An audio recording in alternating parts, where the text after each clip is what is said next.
Hi guys, today we're going to have a look at that vehicle that all you Khador players have been waiting for, the Khador Gun Carriage.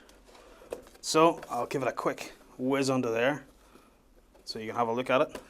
But let's get to the parts.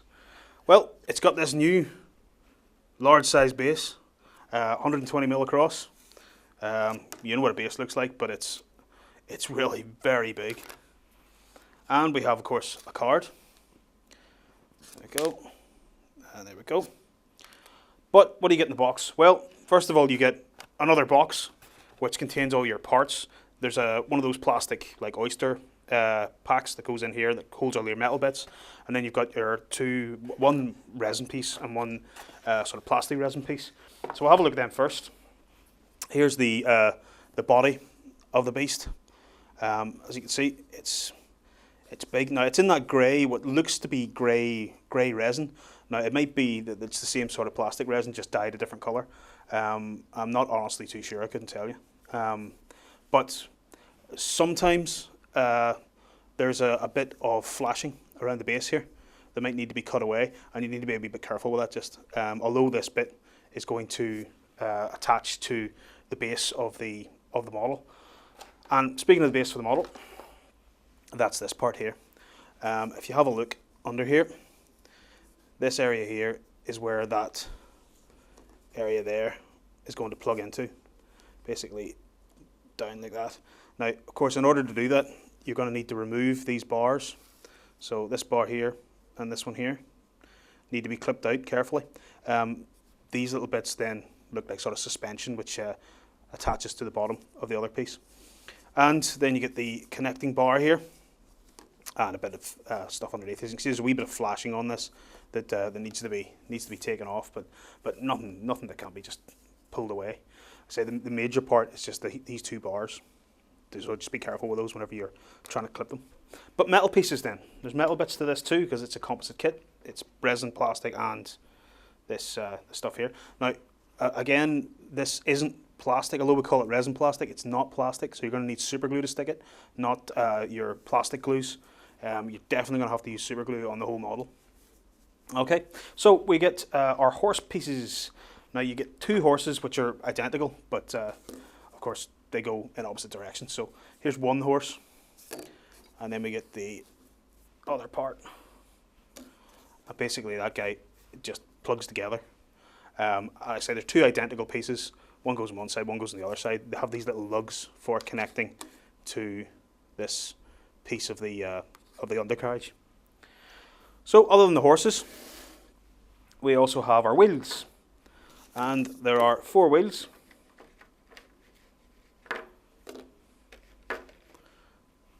Here we have our 4 wheels with nice big Khador spikes on them.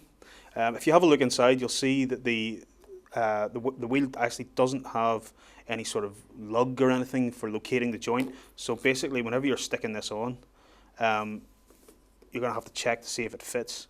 And it's actually a bit loose, I have to say. So you're probably going to need some green stuff or putty or just a sort of thick glue in there to hold it while it sets. And basically, when I'm putting this together, the way I'll probably do it is that I'll do a wheel on either side like that, so that it can hopefully hold it up. Maybe stick a bit of blue tack or sticky tack underneath it just to hold it up while I put the wheels on, just so that you can hold it up. You can of course do one wheel at a time as well if you want, but I've just noticed that if you see on this side here, there's a little tiny bit of plastic there on that little round bit for the wheel. That'll have to be clipped off and sanded. That's not for locating the wheels. The wheels just have, like I say, the round holes on them. So there's going to be a little bit of clipping and adjusting that I'm going to have to do for that. Okay, so onward then. The other bits we have are the little trapdoor for the top, the little Khador rifleman who comes out the top of the hatch. So he's sitting there, and we get a minute little shoulder piece there with the symbol of Khador on it, just to stick onto his shoulder. And last but not least, of course, we have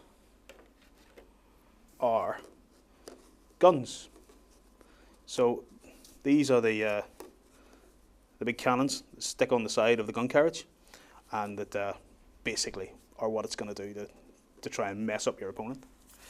So there you go, guys. That's all the parts that are in the box. I'm going to take this away. It looks like it's going to be quite a bit of work to put this together, so it's probably going to take me a wee bit of time. But I'll put it together, I'll bring it back, and we'll have a look at it under the close cam. So hi guys, we're back, and I've got my gun carriage assembled. So if you want to have a quick look under the close cam here, I've put striker in so you can get an idea of the sort of scale of this. But basically, there you go. There's the gun carriage. It wasn't as difficult to put together as I first imagined, but it's definitely a balancing act to get some of those parts together. The two horses having to be cemented on and then attached to the base. It was generally just, I had to leave it for a while with elastic bands put around it just to hold them together. Nothing too unusual. If you've built any sort of larger models before, you'll know all about it. But there you go, guys. That's the general look of the whole thing there. So let's have a look and see what it actually does in the game then. So the carriage has a speed of 7, strength of 12, mat 6, rat 5, defense 10, and armor 20 with a command of 10. It's also a construct, which means, of course, that any spells that only affect living creatures won't actually affect it, regardless of the fact there's a horse and stuff knocking about there. It's got 2 heavy cannons. The heavy cannons are range 12 with power 14, and they spit out AoE 4s. It's also got this little guy at the back with his military rifle, and of course the horses can attack as well with the mount. Basically, it's got 22 points of damage, all in a damage bar rather than the grid, but 22 nonetheless with armor 20.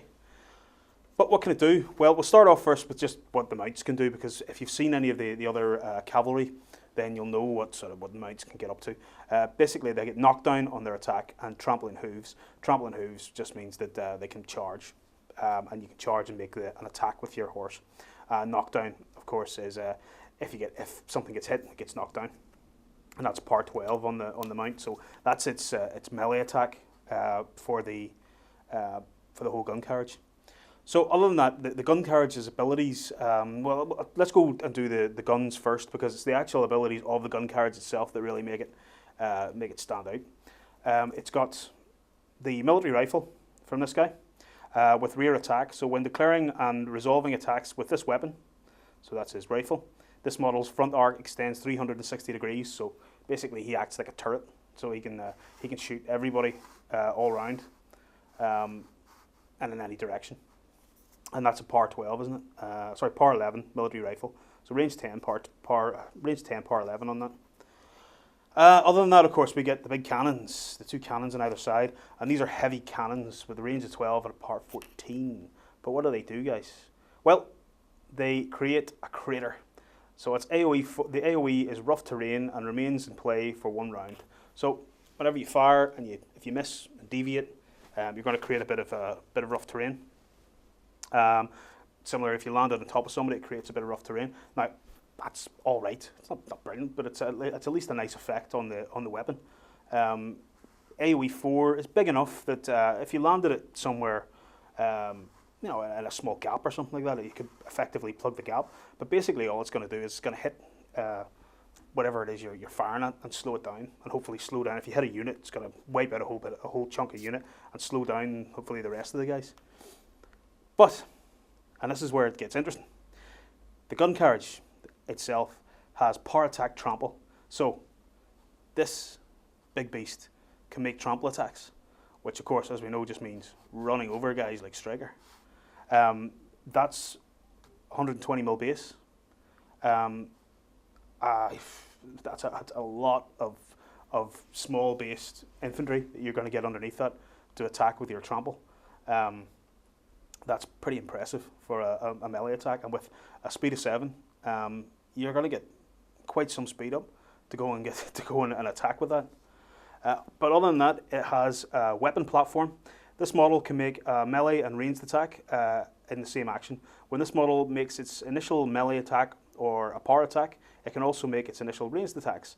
This model can make ranged attacks even while in melee. So basically, you can run over guys with your trample and then shoot all your guns at the same time, which is great. However, this guy comes in at 9 points. 9 points, I don't know. There are some warjacks that you could be getting for 9 points. Basically, I'm looking at this thinking, what could I do to make that even better than it already is? And I was thinking maybe Fire for Effect with Epic Erusk, but then with a speed of 7, in order to capitalize on that speed, you're going to be getting away from Erusk pretty quickly. And actually, you're going to be getting down the field quite quickly as well. So the boost that he gives it to attack rolls and damage rolls, you're maybe going to get 1 on it. Is it worth it? Yeah, well, I don't know. For 9 points, if you had some way of boosting the damage, it's power 14, so it's pretty hefty, but still you need to get a direct hit, and with a rat of 5, I don't know. And some of the more some of the higher defense models like Striker or something like that, it's really not going to hit and do an awful lot. I don't know. I would seriously consider.